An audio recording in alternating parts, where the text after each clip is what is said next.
Hello दोस्तों, स्वागत है मेरे यूट्यूब चैनल सीधी एजुकेशन हब में। मैं आशीष। हम लोग जीएस के अंतर्गत पृथ्वी की गतियां पढ़ रहे हैं, जिसमें मैंने पहला पार्ट आपको पढ़ा दिया।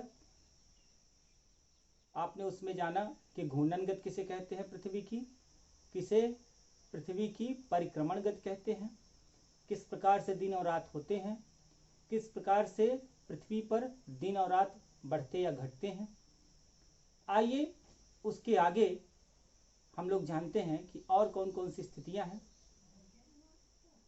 मैं इस वीडियो के माध्यम से न केवल आपको पूरी तरह से कॉन्सेप्ट अब क्लियर कर दूंगा, साथ में आपसे जो पूछे जाने वाले प्रतियोगी परीक्षाओं में प्रश्न हैं उनको भी आपको मैं बताऊंगा, वो कैसे पूछे जाते हैं और उन्हें आपको कैसे उत्तर देना है। एक बात मैं और बता दूं प्रिय मित्रों कि होता क्या है कि आज की जो प्रतियोगी परीक्षाएं हैं उन प्रतियोगी परीक्षाओं में समझ से संबंधित प्रश्न पूछे जाने लगे। फैक्ट बेस्ड क्वेश्चन की जो भरमार पहले हुआ करती थी वो कम हो गई है।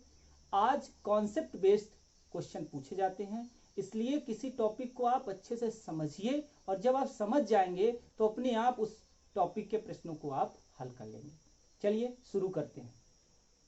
तो आज सबसे पहले हम शुरू करते हैं कि ये जानते हैं कि मान लीजिए ये पृथ्वी है और ये 0 अंश की अक्षांश रेखा, जिसे हम भूमध्य रेखा या विषुवत रेखा कहते हैं, इस रेखा के ऊपर की तरफ हम जब जाएंगे तो उत्तरी गोलार्ध में पहुंच जाएंगे। तो उत्तरी गोलार्ध में 23.5 अंश पर ये जो रेखा है इसे हम कर्क रेखा कहते हैं। और ये हमारी 23.5 अंश, इससे नीचे जब आएंगे तो ये क्या कहलाएगा, हमारा दक्षिणी गोलार्ध। तो दक्षिणी गोलार्ध पर 23.5 अंश पर खींची गई जो अक्षांश रेखा है उसे हम मकर रेखा कहते हैं। ये मैंने आपको अच्छी तरह से समझाया है। अब यहां पर सबसे पहली स्थिति हमें यह समझना है कि सूर्य का उत्तरायण या दक्षिणायन क्या होता है। सूर्य का उत्तरायण और सूर्य का दक्षिणायन क्या होता है, इस स्थिति को हम समझते हैं। तो आप देखिए कि जब पृथ्वी सूर्य की परिक्रमा करती है, तो जब पृथ्वी सूर्य की परिक्रमा करती है तो मान लेते हैं ये सूर्य है। तो जब सूर्य की स्थिति ऐसी होती है कि उसकी लंबवत किरणें विषुवत रेखा पर पड़ती है, भूमध्य रेखा पर पड़ती है, तो वह जो स्थिति होती है उस स्थिति में समान तौर पर दोनों तरफ प्रकाश पहुंचता है, जिसके कारण पृथ्वी पर दिन और रात बराबर होते हैं। यह वह स्थिति होती है 21 मार्च और 23 सितंबर को, जब दिन और रात बराबर होते हैं। पूरी पृथ्वी पर 21 मार्च और 23 सितंबर को दिन और रात बराबर होते हैं। लेकिन जब यह सूर्य की स्थिति धीरे धीरे उत्तर की ओर कर्क रेखा पर पहुंच जाती है, तो भूमध्य रेखा से जैसे वो कर्क रेखा की तरफ सूर्य की स्थिति पहुंच रही है, सूर्य की लंबवत किरणें अब कहां पर पहुंच रही हैं, कर्क रेखा पर पहुंच रही हैं, तो इसी स्थिति को हम कहते हैं सूर्य का उत्तरायण होना। अर्थात कि जब तक सूर्य की लंबवत किरणें विषुवत रेखा पर पड़ती हैं तो उसे हम विषुव कहते हैं। उसे हम क्या कहते हैं, विषुव। अर्थात 21 मार्च और 23 सितंबर को विषुव होता है, अर्थात सूर्य की सीधी लंबवत किरणें विषुवत रेखा पर पड़ती हैं। जब सूर्य की सीधी किरणें विषुवत रेखा पर पड़ती हैं तो दिन और रात दोनों ही दिन और रात जो है वो बराबर होते हैं। जब सूर्य की लंबवत किरणें किस पर पड़ती हैं, विषुवत रेखा पर, तो पूरी पृथ्वी पर दिन और रात बराबर होते हैं। अर्थात कहने का मतलब यह हुआ कि 12 घंटे का दिन और 12 घंटे की क्या होती है, रात। ऐसे ही 12 घंटे का दिन और 12 घंटे की क्या होती है, रात होती है, उत्तरी गोलार्ध और दक्षिणी गोलार्ध में। किंतु उसके बाद तो सूर्य का उत्तरायण आपने ये समझा कि सूर्य का उत्तरायण का मतलब क्या हुआ कि जब तक सूर्य की स्थिति कहां पर है, उसकी लंबवत किरणें कहां पर पड़ रही हैं, विषुवत रेखा पर। जब तक उसकी किरणें विषुवत रेखा पर पड़ रही हैं तो उसे विषुव कहते हैं। लेकिन जैसे ही 21 मार्च के बाद जैसे ही यह सूर्य की लंबवत किरणें किस पर पड़नी शुरू हो जाती हैं, कर्क रेखा पर। अर्थात सूर्य उत्तर की ओर पहुंच जाता है, तो जब सूर्य की लंबवत किरणें उत्तर की ओर पहुंच जाती हैं और कर्क रेखा पर लंबवत पड़ती हैं तो उसे ही हम कहते हैं सूर्य का उत्तरायण होना। अब जब फिर से सबसे पहले 21 मार्च को विषुवत रेखा पर सूर्य की लंबवत किरणें पड़ी, उसके बाद कर्क रेखा पर लंबवत किरणें पड़ी, उसके बाद फिर से विषुवत रेखा पर पड़ी 23 सितंबर को, और पुनः जब मकर रेखा पर सूर्य की लंबवत किरणें पड़ती हैं तो उसे ही हम सूर्य, ये है यहां से ये ऊपर की तरफ चला गया तो ये हो गया उत्तरायण, और उसके बाद यहां से ये नीचे की तरफ आ गया तो इसे ही हम क्या बोलते हैं, सूर्य का दक्षिणायन होना। अर्थात 21 मार्च से जब 21 जून की स्थिति बनती है तो इसी समय सूर्य क्या होता है, सूर्य उत्तरायण होता है। और उसके बाद 23 सितंबर से जब वह 22 दिसंबर की स्थिति होती है, अर्थात मकर रेखा पर जब सूर्य की लंबवत किरणें पड़ती हैं तो उसे ही हम क्या बोलते हैं, सूर्य का दक्षिणायन होना। 23 सितंबर से सूर्य क्या हो जाता है, दक्षिणायन हो जाता है। अर्थात अब सूर्य की लंबवत किरणें मकर रेखा की ओर जाना शुरू हो जाती हैं और मकर रेखा पर अर्थात दक्षिणी गोलार्ध की तरफ लंबवत पड़ना शुरू हो जाती है। अब कैसे ऋतुओं में परिवर्तन होता है, इसको भी, इस कॉन्सेप्ट को फिर से समझ लेते हैं। देखिए, जहां पर सूर्य का तापमान जितना अधिक पड़ेगा और दिन की लंबाई जितनी अधिक होगी, तो दिन की लंबाई जितनी ही अधिक होगी और सूर्य का ताप जितना ही अधिक पड़ेगा, वहां कौन सी ऋतु होगी, ग्रीष्म ऋतु।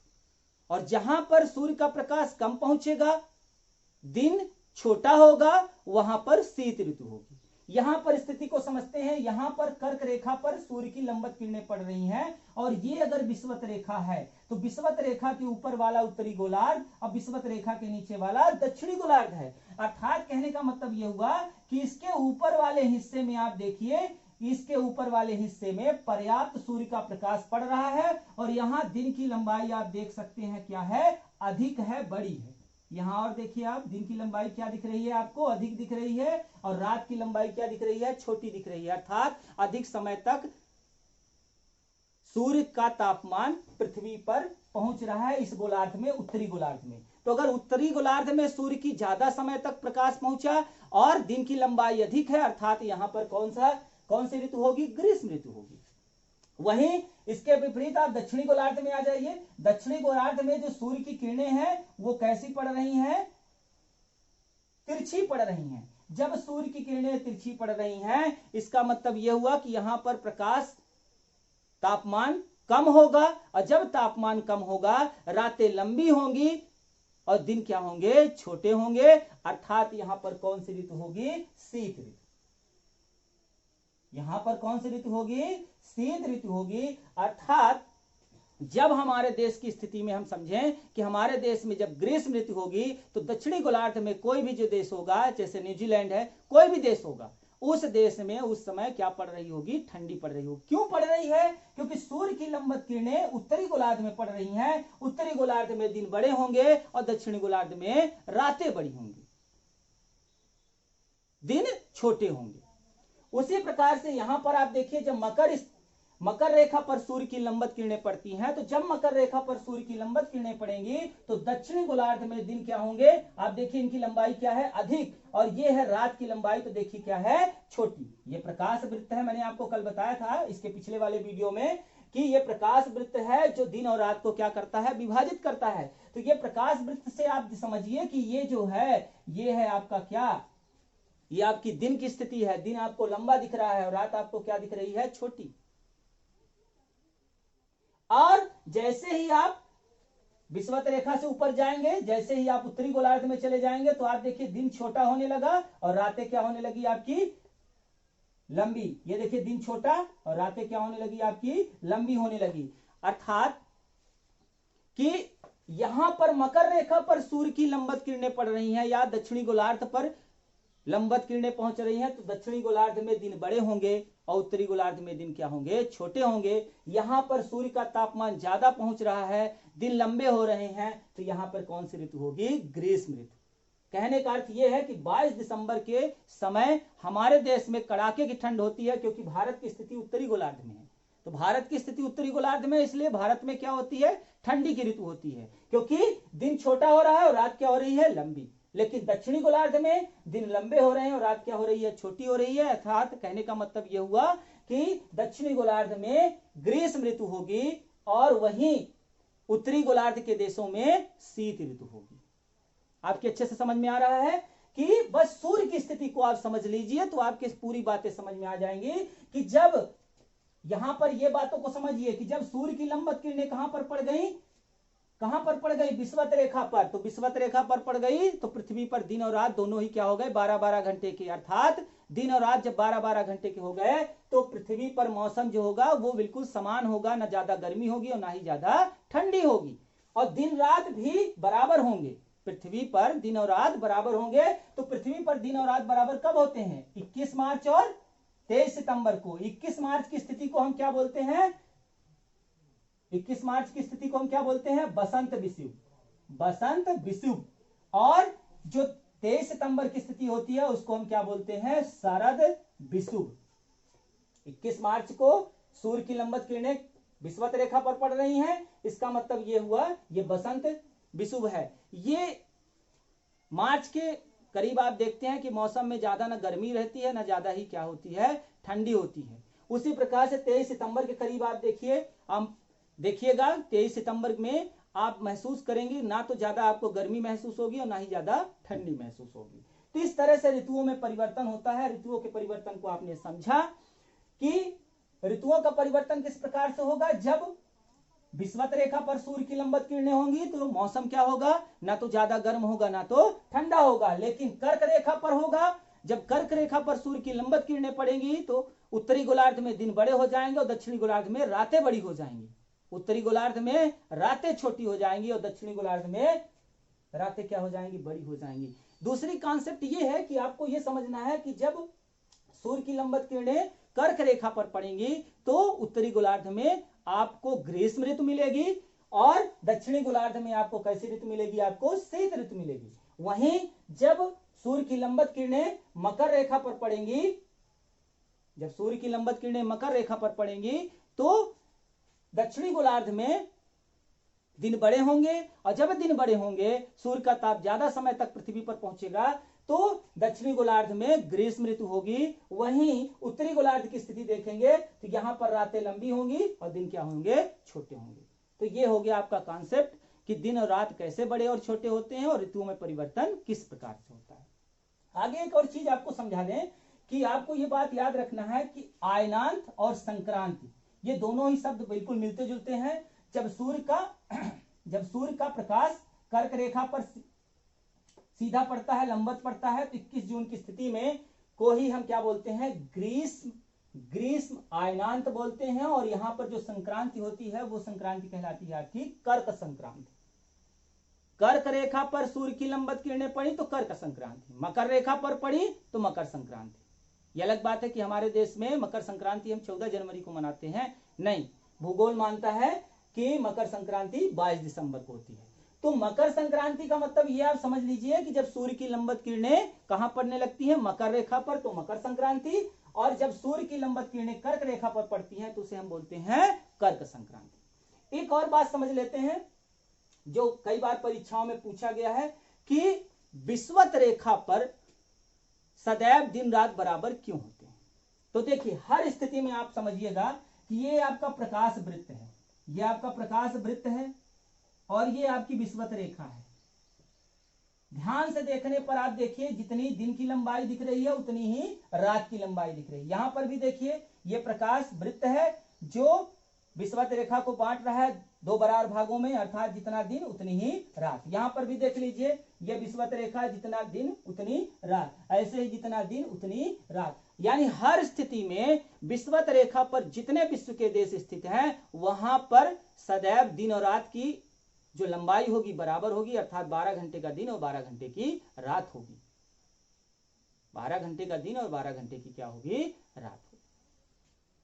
तो विषुवत रेखा पर वर्ष भर दिन और रात की लंबाई समान होती है, अर्थात 12 घंटे का दिन और 12 घंटे की रात होती है। लेकिन पृथ्वी के 23 डिग्री झुकाव के कारण, पृथ्वी के 23 अंश झुके होने के कारण उत्तरी गोलार्ध और दक्षिणी गोलार्ध में दिनों की लंबाई में अंतर पाया जाता है।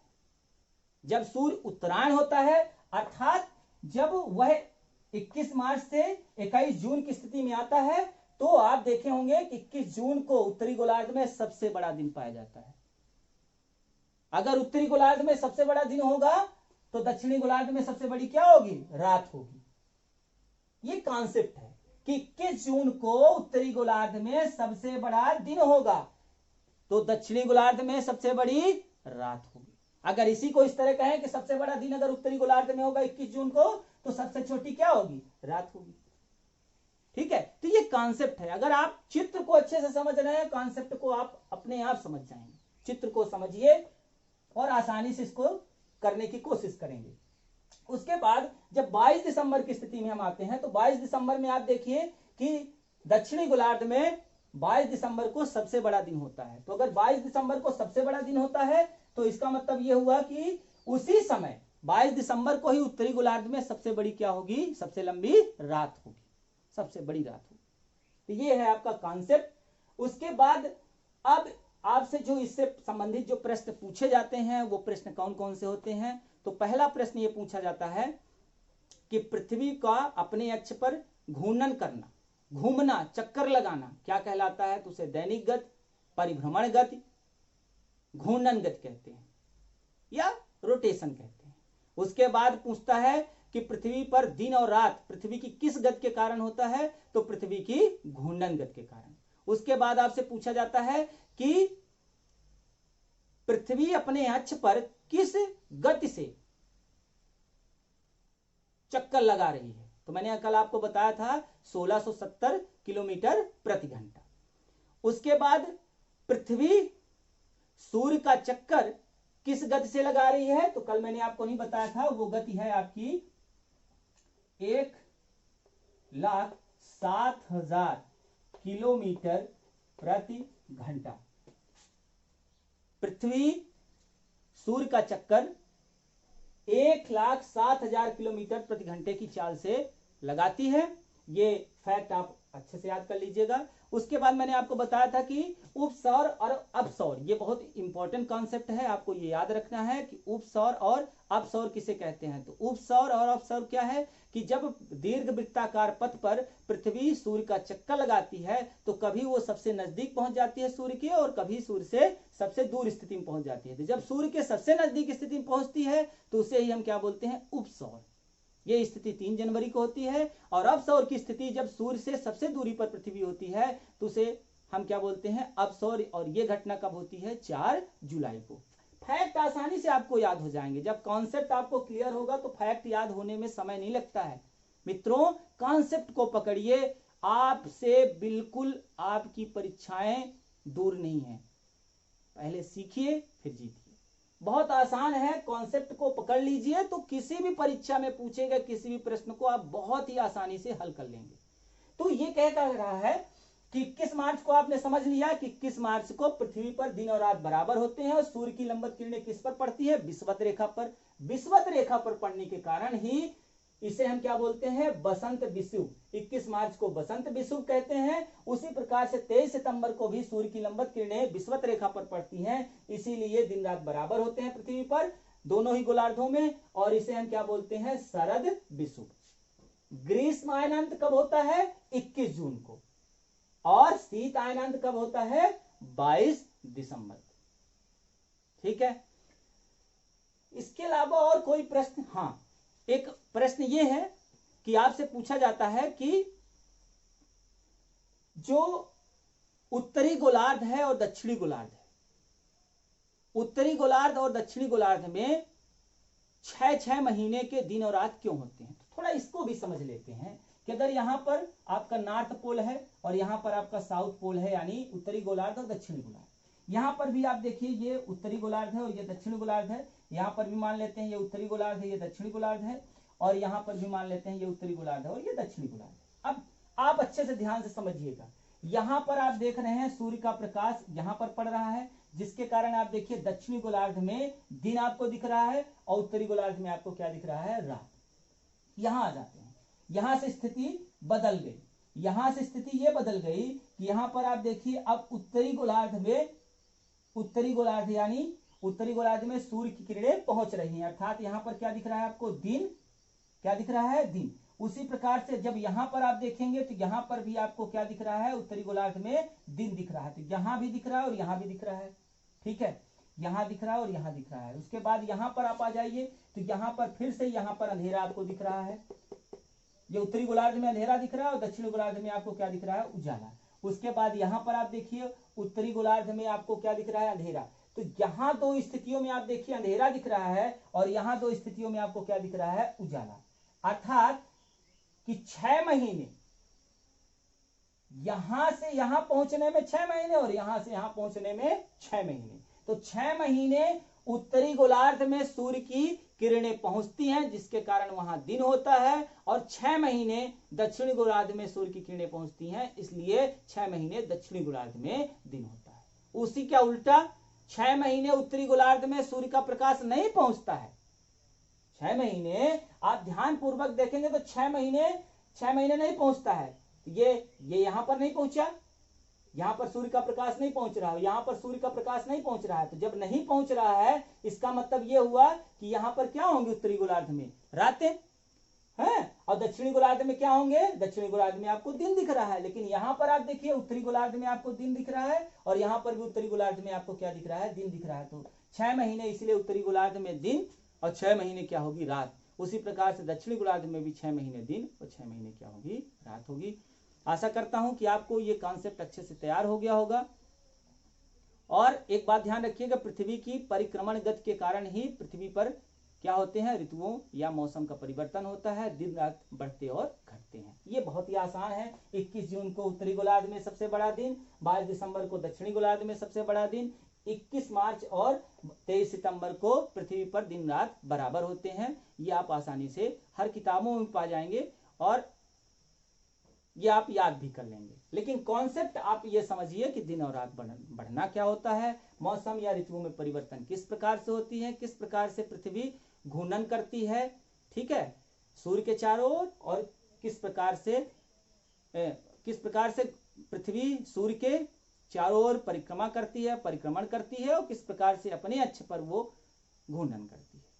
तो आशा करता हूं कि आपको ये अब कॉन्सेप्ट क्लियर हो गया होगा। और पृथ्वी की गतियों से संबंधित यदि कोई परीक्षा में प्रश्न पूछा जाएगा तो बस आपको कुछ नहीं करना है, मेरे दोनों वीडियो को एक बार आप सुन लीजिएगा और परीक्षा में जाएगा। अगर आपसे एक भी प्रश्न गलत हो जाएंगे तो मुझे आप कहिएगा। इन्हीं शब्दों के साथ आज का वीडियो समाप्त करते हैं।